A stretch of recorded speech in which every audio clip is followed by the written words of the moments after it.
I said, okay, fine. I'll pretend to be your fiancé for the office holiday party. Tiny lies, huge consequences. That's the thesis. 2 seconds later, my brain filed for temporary disability, and my mouth kept paying rent by saying yes. Hi, I'm Liv, your chronically online host, and this is the kind of dumb favor that spirals until someone is wearing frosting and dignity is missing in action. Stick around, embarrassment, escalation, and a cake that becomes a weapon of mass awkwardness await. How did I get roped in? Sam, totally anonymous name, not a real person, sidles up to me by the snack table. I'm balancing a plastic plate like a circus act. Sam whispers, my ex might show. Can you be my fiancé? Just for tonight. I picture this. Tiny favor. Hold an elbow. Laugh on cue. Smile. No problem. Nope. Instead, I make a life choice I would later regret between the cheese and the veggie tray. Sam is annoyingly specific. Just tell people we're engaged, don't kiss anyone, don't give details. Which is a perfectly reasonable thing to say if you're starring in a sitcom. Less reasonable when your CEO loves small talk and has no boundaries. And the outfit. Of course, the outfit. I wore a dress with a ridiculous tulle cape in the back that fluttered like it had its own personality. Flashy in pictures, deadly under fluorescent office lights. I felt regal and immediately unsafe. We arrive, cinnamon pine in the air, bad office punch, glitter stuck to things that should not have glitter, like the copier. Sam introduces me. This is Liv, my fiancé. My brain does the weird buffering thing. I smile. Smile like a person who has not yet been legally bound by a lie. Tiny lies are cute at first. Coworker Jenna leans in. Ooh, when's the wedding? I go vague mystic. We're enjoying the engagement stage. Translation, I have no idea and I am making this up as I go. Then the universe, with impeccable comedic timing, sent the X. He walks in wearing a navy jacket and a face that says documentary villain. He scans like he's hunting for a plot twist. I remember thinking, oh no, he painted his anger very well. The approach is classic. Sam, hey. Sam, hi. Me in my head. Please do not ask any questions that require a timeline. Please do not ask if we have registered anywhere.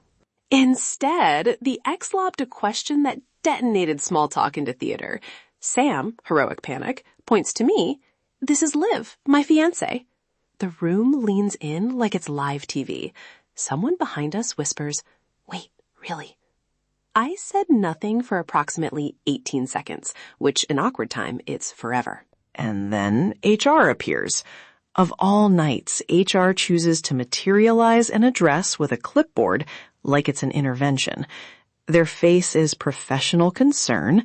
Their eyes are somewhere between curiosity and very detailed note-taking. They ask about our timeline. I reply, we're planning, possibly. Very specific indeed. Moment of clarity, or delusion, arrives when the CEO strolls over. He once asked if I'd aligned my calendar with my partner, so he is Olympic-level awkward here. He smiles and says, when's the wedding? I invent a guest list. I invent a theme. I invent a future, and probably a registry. Someone shouts, will there be an open bar? Obviously a drunk coworker I will later unfollow. The room is closing in. Small fib, giant consequences. And suddenly, my joke has logistics. Then, cake. They wheel in a vanilla cake with raspberry frosting. Very pale pink, dangerously Instagrammable. Someone claps. Sam gives me the look that means we're committed. I grab the plastic knife like it's a ceremonial baton and also like I've never held a weapon before. And this, small fib, giant consequences, is why I now respect boundaries. Because the next second, my cape got involved. It snagged the tablecloth. My hand slipped. Frosting flew in a trajectory that would make NASA panic. There it was, frosting on a navy jacket lapel. Silence. Then a laugh bubble popped, and the room imploded into delighted chaos. The ex wipes at his lapel like he's been cheated by dessert. HR makes a note. The CEO quips, "Well, that's one way to make an impression." And I stand there, sticky and regretful, a glittery cape of shame trailing behind me.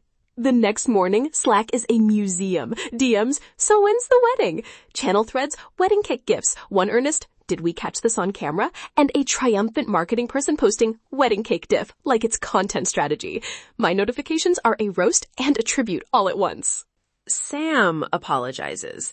They say, "I panicked about my ex, and you were the person who didn't pry."